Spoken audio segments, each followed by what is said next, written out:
Hypothyroidism is an autoimmune disease that occurs when an individual's immune system mistakes the thyroid for a harmful foreign body and begins attacking it with antibodies such as thyroglobulin or thyroid peroxidase. Thyroxine, which is responsible for maintaining homeostasis and other important metabolic functions within our bodies. This throws off the body's entire energy balance and is why symptoms for hypothyroidism often include excessive tiredness, a slowed heart rate, hair loss, and weight gain. The most common solution for hypothyroidism is through synthetic hormone treatment, which is what I and essentially every other person with this disease have to rely on. Man-made levothyroxine is able to replace our natural hormones triiodothyronine, T3, and thyroxine, T4. The main benefit to synthetic hormone treatment, particularly with levothyroxine, is that it's particularly effective in supplying our bodies with a good replacement for vital hormones. Although the downside to synthetic hormone treatment is that it's lifelong, so even if your condition does improve and reaches healthy levels, you can never stop taking it. Along with this, there is no guarantee that you'll live entirely without symptoms, even if you're on the proper medication and dosage. Another method of treating hypothyroidism is what's known as a thyroidectomy, a surgical procedure that completely removes the thyroid gland. Since hypothyroidism is considered to be easily treated with levothyroxine, thyroidectomies are not typically recommended to those with this affliction. However, surgical removal of the thyroid has not been completely ruled out as a solution, as it does have some undeniable benefits.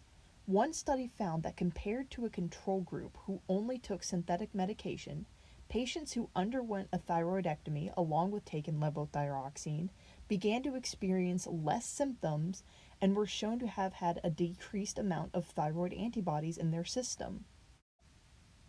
Unfortunately, though, having a thyroidectomy still means that you'll have to take a synthetic hormone, and the full benefits and drawbacks of this procedure for patients struggling with only hypothyroidism have not been fully observed as of right now. A third way of treating hypothyroidism is not quite as direct as the two that were previously mentioned. In order to ensure they live a long and happy life, the best thing one can do is eat a well-balanced diet, exercise regularly, and avoid certain foods that may trigger the immune system to attack the thyroid even more. An example of something to avoid is iodine-heavy foods, since a large dosage of these can have a difficult time being processed in an underperforming thyroid, resulting in what's known as the Wolff-Chakoff effect, with the thyroid continuing to be deemed a threat. Once again, though, this treatment will do no good if not also accompanied by a thyroid hormone supplement. Another disadvantage to this is that healthy living is also not a guarantee to lessening the symptoms, since things such as weight gain and loss can be more dependent on the genetics of an individual rather than the energy they're taking in versus expending. It's also important to note that many companies and brands will try to take advantage of the healthy living lifestyle in order to sell more items and products for issues they cannot truly solve. With this in mind, it's best to look at this option as less of an alternative to synthetic hormone treatment and more of something individuals with Hashimoto's or hypothyroidism can do to increase their likelihood of living a more standard life. So, why is it that levothyroxine is considered such an effective treatment, but millions of people in America are still suffering from hypothyroidism and its symptoms? My expert interview actually sheds some light onto this question, especially with why so many people still experience elevated symptoms even though their hormones are in balance. I interviewed Stephanie McDevitt as she discusses her experience with hypothyroidism and how she has been treated for it. When asked at what age were you originally diagnosed with hypothyroidism, what pushed you to getting tested, and what test did you undergo in order to determine this, she answered, I was diagnosed 16 years ago, so back when I was 36 years old. My doctor was testing me for multiple things: congestive heart failure, hypothyroidism, lupus, rheumatoid arthritis, etc. When the results came back, I was actually diagnosed with connective tissue disease at the same time I was diagnosed with hypothyroidism. I wasn't diagnosed with Hashimoto's until 8 years ago, 2013, and then had my thyroid removed in 2017. My doctors thought I had thyroid cancer, and when my biopsy came back inconclusive, we decided that it was better to get it removed anyways. When asked, what treatments have you personally undergone in order to help with your hypothyroidism, and are there any that stand out to you as being particularly effective? She answered, I was on Synthroid and levothyroxine, but I felt better on Synthroid. I think I felt better on Synthroid because, as my doctor explained it, levothyroxine is actually made by different companies that use different active ingredients. So, when pharmacies are buying levothyroxine, what's in those products they're giving you differs based on a monthly basis. Synthroid only comes from one company called Abbott Laboratories, though, so it's much more consistent. With my complete thyroidectomy, I figured I was going to be on medication anyways and got it removed. The Hashimoto's had formed a goiter, which made it a lot harder to swallow things, so surgery was a good option.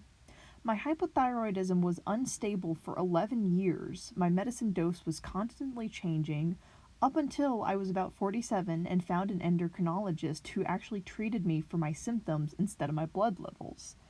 She was great. I felt better, I started losing weight, and had way more energy than before. And ever since my thyroidectomy, I've had stable hormone levels with my medication. I finally asked, over the course of your experience with hypothyroidism, have you ever further researched or been informed about any new potential treatments?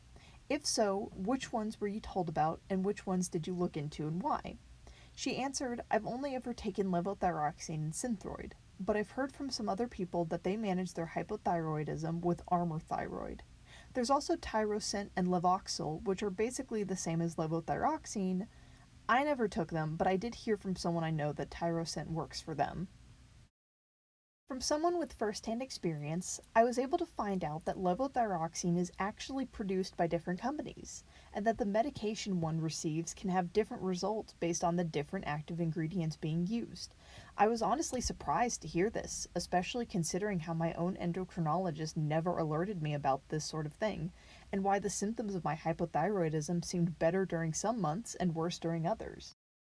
With a budget of $100 million, I would like to propose that we research and even begin implementing the practice of RNAi therapy to help us use our own bodies to naturally fight against hypothyroidism.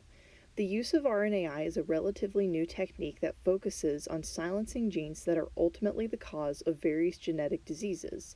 One example of how it's currently being researched and utilized is for macular degeneration, which is a genetic disease that causes an increased amount of blood vessels to grow behind the eyes.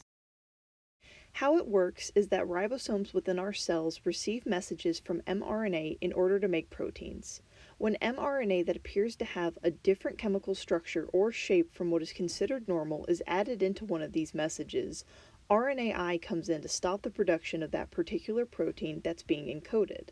This is one of the ways we regulate gene expression, and scientists have begun to research new techniques to use it to our advantage. So, why can't we do the exact same thing with thyroid antibodies?